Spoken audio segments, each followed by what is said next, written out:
MOTU Origins and Masterverse leaks are coming in hot and heavy. Let's see what 2024 might have in store right now on Toy Habits News.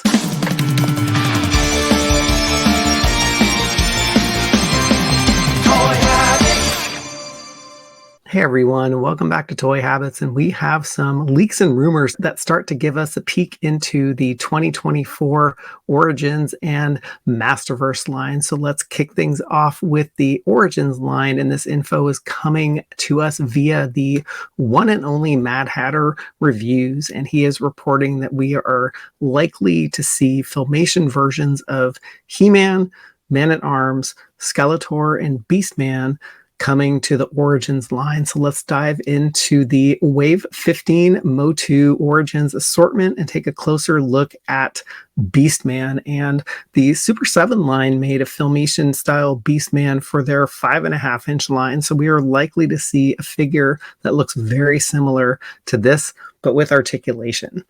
All right, next up is HeMan. And you might be scratching your head thinking, didn't we already get a Filmation HeMan? Yes, we did, in that very expensive Mattel Creations 4-pack, but we are likely to see a repack of this figure, most likely coming with a standard sword versus the vac metal sword that came with the Mattel Creations exclusive. Speaking of which, if you want to see a banging review of that 4-pack, head over to toyhabits.com and check it out, as this was done by the one and only Toy Sorceress.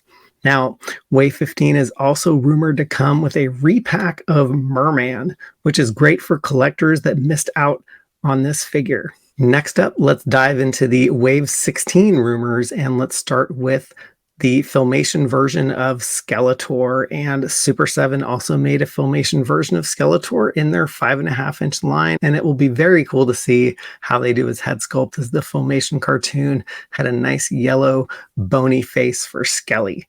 And next up is the Filmation version of Man-at-Arms, and surprise, Super 7 did a version of Man-at-Arms as well. In the Filmation cartoon, he had 2 pieces of armor on his arms, so it would be interesting to see how he turns out. Now, this wave is also rumored to come with a repack of She-Ra, and 2024 marks the 40th anniversary, so hopefully we don't just see a repack of this figure, but we see a new figure with rooted hair on the vintage Princess of Power card back in the same gold colors like the vintage figure. So it possibly could look very much like the PowerCon 2021 exclusive, but we would really love to see those gold colors like the vintage figure. All right, that wraps it up for the Wave 15 and 16 Masters of the Universe Origins rumors, and let's move on to the Masterverse leaks, and these are coming courtesy of ForEternia.com, and they are reporting that the Masterverse Wave 11 assortment will contain 2 new Eternia figures and 2 figures from the new MOTU Revolution subline. Now, this info is sourced from a person that works in the toy industry, and we trust ForEternia, but we are treating this as rumor until it's confirmed. So, scheduled to be released in 2024, the figures rumored to be in this wave are Sorceress Tila, Skeletech, New Eternia Man-at-Arms, and New Eternia Trapjaw. So let's take a closer look at Sorceress Tila, and the Revelation Netflix series subtly sets up the plot thread for the original Masters of the Universe animated Filmation series that was never fully developed. That the warrior woman Tila had a great destiny before her, and she was fated to become the next sorceress of Castle Grayskull. Tila's arc in the Revelation series transformed and empowered her, and she did become the sorceress of Castle Grayskull. Now, given that we just had a release of Dark Evil Lyn, this figure was assumed to be coming down the line, but now we know it is. All right, and moving on to an odd figure, Skeletech, which is Skeletor infected with motherboard juice. Wait, let's back up. So, during the climactic battle between HeMan and Skeletor in the Revelation series, HeMan proclaimed, "It's not about us," which is a huge hint that things are changing, and Skeletor is left in a world he doesn't quite understand. Angry that he didn't help defeat HeMan, Skeletor seeks out the only people he can rely on. He busts into the Motherboard cult and tries to usurp power from Triclops and Trapjaw, but this leads to Skeletor angrily attacking the Motherboard statue, attempting to blow it to pieces as Triclops and Trapjaw refuse to align to him. As Skeletor tries to attack Motherboard, it begins to glow, and it opens to reveal a mechanical creature that has a feminine appearance. Triclops and Trapjaw hold Skeletor as Motherboard infects him with a virus. So it'll be really interesting to see how they do that detail in this particular figure for the Revolution subline.